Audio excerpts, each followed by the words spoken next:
Good evening. We are here tonight to talk about violence, or maybe human nature. We are here to talk about human nature. Wait. A quote. A great philosopher once wrote, "In times of peace, the warlike man attacks himself." This is the root of all our problems. And by this, I mean we. We are the root of all our problems. Our confusion, our anger, our fear of things we don't understand. Violence, in other words, is ignorance. Figure your shit out. That's what I'd say.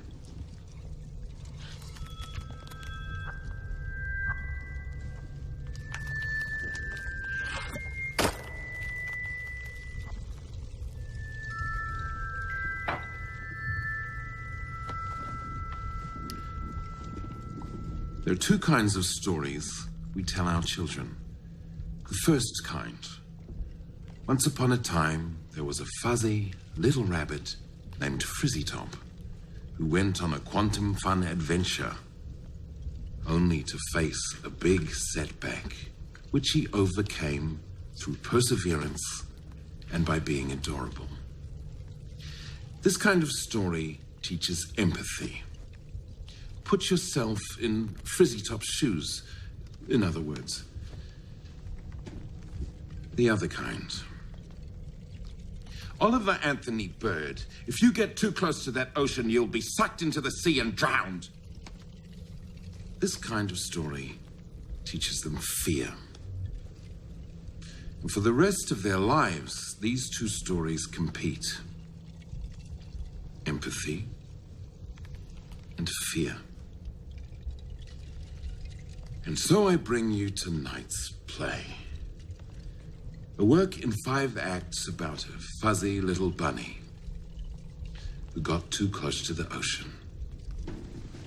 And what happened next? Let us begin.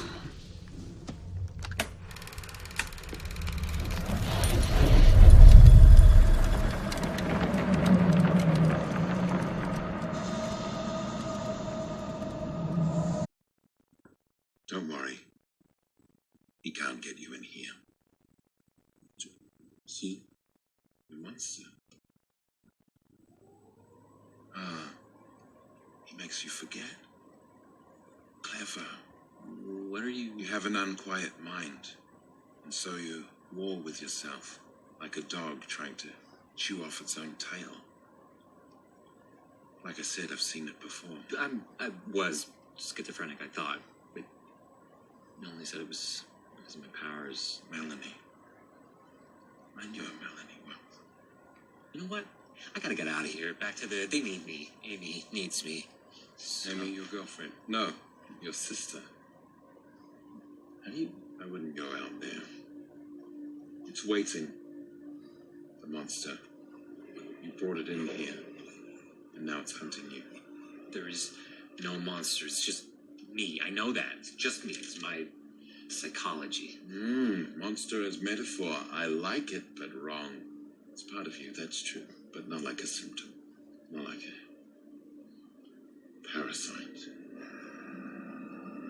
What are you saying? I'm haunted? No, that's superstition. I'm a scientist. I'm saying maybe it's good you're here. Figure some things out. Defeat the dragon. Unless, you know, the dragon wins.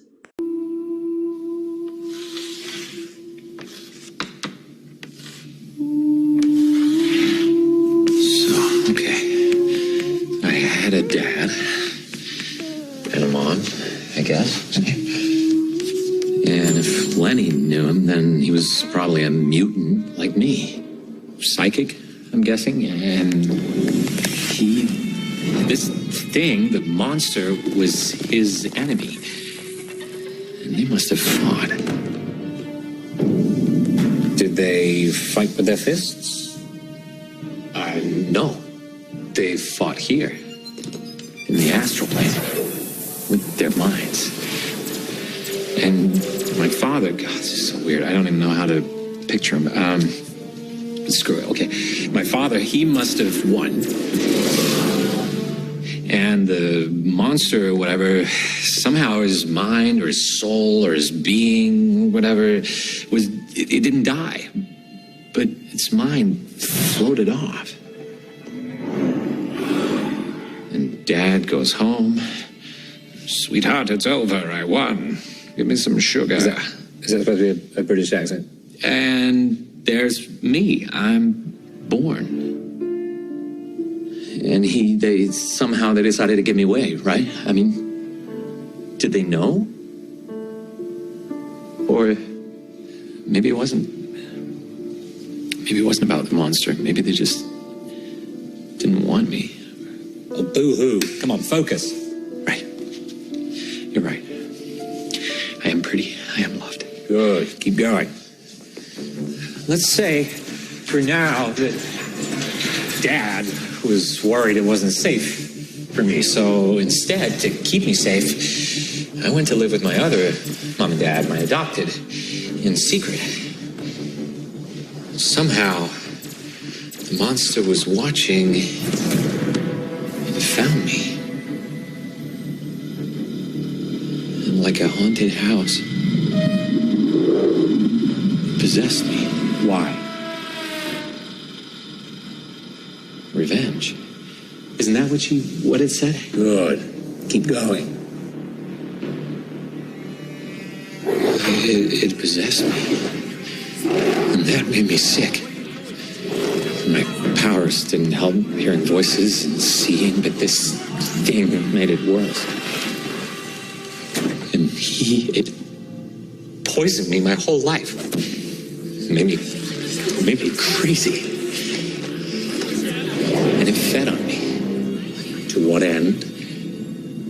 Power.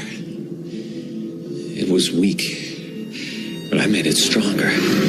My powers. And it kept feeding. What did Lenny say? The only being that matters in the universe is God. So it fed on me. So that one day, maybe, it could get its revenge. Or worse. Then Sid came, and she woke me up. The monster realized it couldn't hide anymore, and here we are. I mean, not here, in this classroom, but where are we again? Our mind is in the astral plane. Our body is in our room from when we were kids with our friends. And they're in trouble. Melanie was wrong. I was sick. But I'm not sick anymore. So what are you going to do about it? I'm going to get my body back.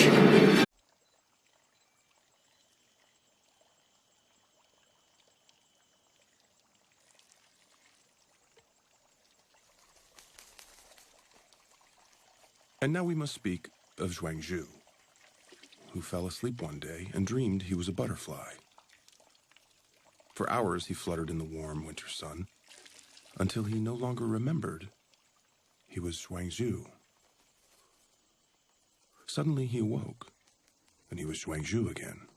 But in that moment he didn't know, was he Zhuangzhu who had dreamt he was a butterfly?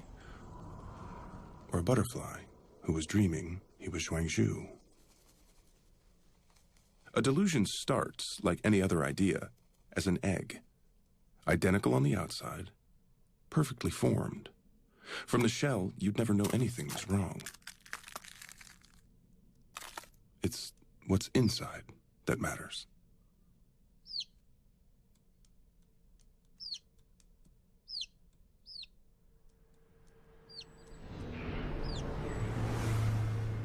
Albert A. had an idea. One day, as he was walking, he stumbled.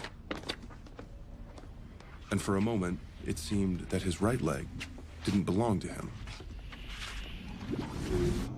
This is how it begins. The leg was clearly Albert's. It was attached to his body, and when he pricked it, he felt pain. But despite that, the idea grew.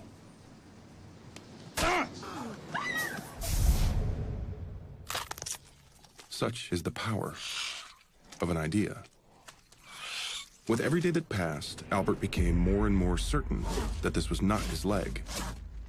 He decided he didn't want it anymore. And so one day, he went to the hardware store. You see, an idea alone isn't enough. We have ideas all the time, random thoughts and theories. Most die before they can grow.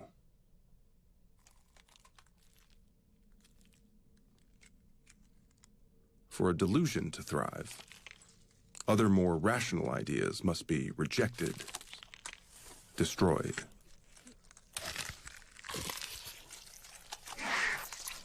Only then can the delusion blossom.